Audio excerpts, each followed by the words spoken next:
What's up YouTube, it's Steve here and I'm doing the review to owning my Audi S4 for the past year. This is also a follow-up review to Mark's A5 review. I'm going to touch base on some key differences between the two cars and the differences between the 4 product line from Audi as opposed to the 5, which used to just come in a coupe and as of 2018 came in a Sportback. Difference between the Sportback and this car is obviously the traditional sedan look to it, but from the standpoint of dimensions, the Sportback versus the standard sedan is only 0.2 of an inch longer and just a little bit lower. Just to give you an example, 0.2 of an inch, about the size of a microphone plug. Some key notes about it are that it has 354 horsepower, more than enough for most people for everyday life, and putting that power to the ground is an 8-speed Tiptronic transmission. In the year I've had this car, I can definitely say it's the best one that I've ever owned. The power delivery is pretty amazing. As soon as you hit the gas, all the power is right there. I probably am gonna get a traffic light ticket for doing that. And cycling through the different drive modes between comfort and dynamic, you really can fine-tune this car to react and move exactly how you want it to.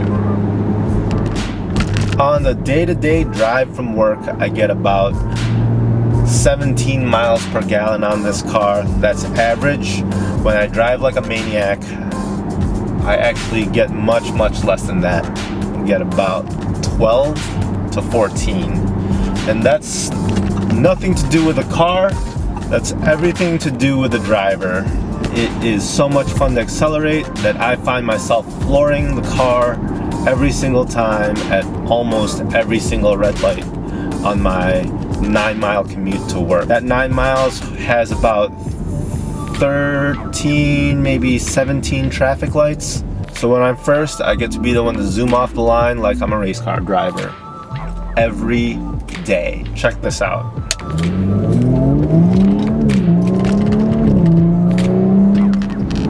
In that span of time, I hit 50 miles an hour. That's my day-to-day, and that's what kills my gas mileage. 15 feet later, there's another traffic light. Now the downside to the stop and go traffic that I have to deal with is the brake dust. The brakes are so good at stopping on this car that if I were to slam on my brakes right now, the car behind me would be in my back seat. That's probably the only gripe I have about this car, how much brake dust gets on the wheel. For as good as this car looks clean, those wheels get dirty really easily.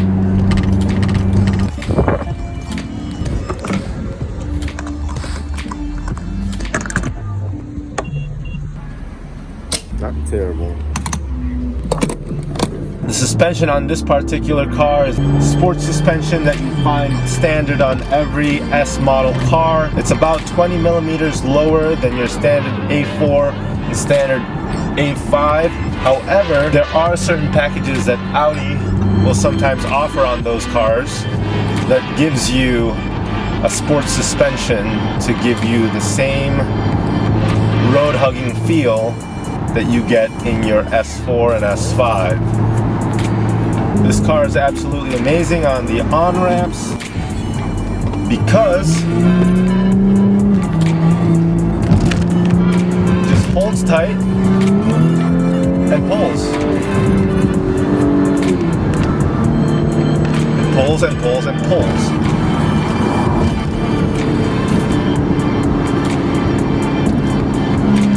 It's an absolute dream. Try to make sure I don't get a ticket while I vlog and drive. Yes, this is hands-free. I have all the attention on the road. As far as this Audi is concerned, my configuration does not have Audi's adaptive cruise control and active lane assistant,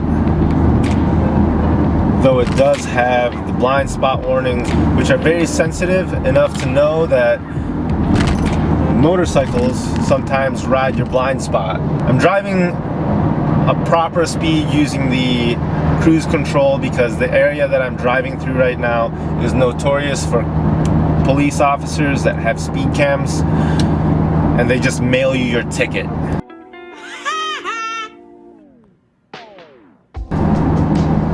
And that's why I decided to mention the adaptive cruise control. There is nobody in front of me right now, but the adaptive cruise control is designed to keep the same distance between you and the car in front of you. I don't need that. It does still have Audi's Presense. Audi Presense will actually slam on the brakes if you are accelerating towards an inanimate object. If for some reason you might be tailgating somebody and they slam on the brakes, the car senses it and actually assists you in braking power. All of these features that are being developed by Audi and implemented as the years have come through, I've noticed, are becoming more and more standard. There's the cop. Signals detected. Audi's driver's assistance package for the adaptive cruise control and active lane assistant was only optional for the Prestige. It is now optional for the Premium Plus, as well as standard for the Prestige. This car, as configured, has the Bang & Olufsen sound system as a Premium Plus, along with a navigation system. Outside of that, I didn't feel like I needed anything else. Optional air-conditioned seats, didn't need that. This car is just a dream to drive, even getting off the highway as you take these Clover exit ramps. The S Sport seats that come in this car standard are actually massage sport seats.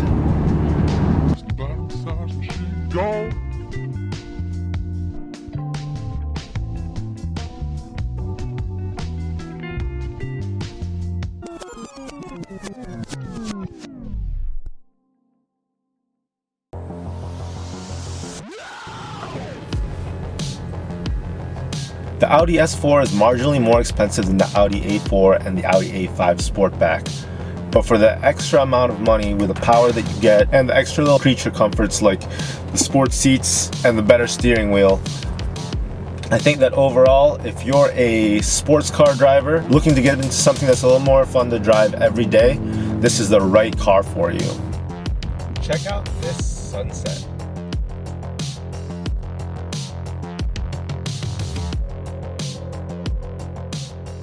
At nighttime, your dashboard lights up like a glowing Christmas tree so that all of your controls are illuminated and everything is at your fingertips.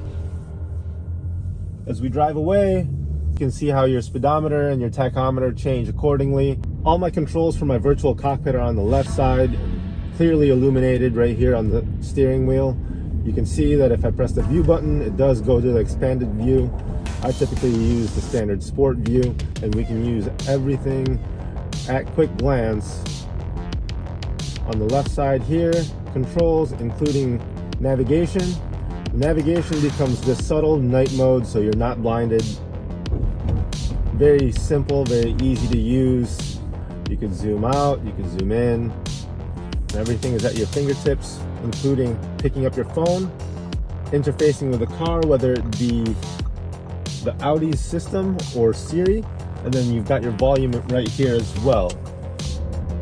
The navigation system in this car is super responsive, and it moves just as easily as you turn the wheel. On top of this, if you use the Apple CarPlay system, all of your map information will pop up on this screen right here. It does shut off your Bluetooth system, so none of this virtual cockpit will show any of your Bluetooth information, but at the same time, without limiting your passenger's ability to adjust your Apple CarPlay. By pressing the left and right arrow keys, we'll be able to go through the different interfaces, including your phone, radio, and vehicle vitals. And by pressing the view button, we can go right back to our normal sport mode.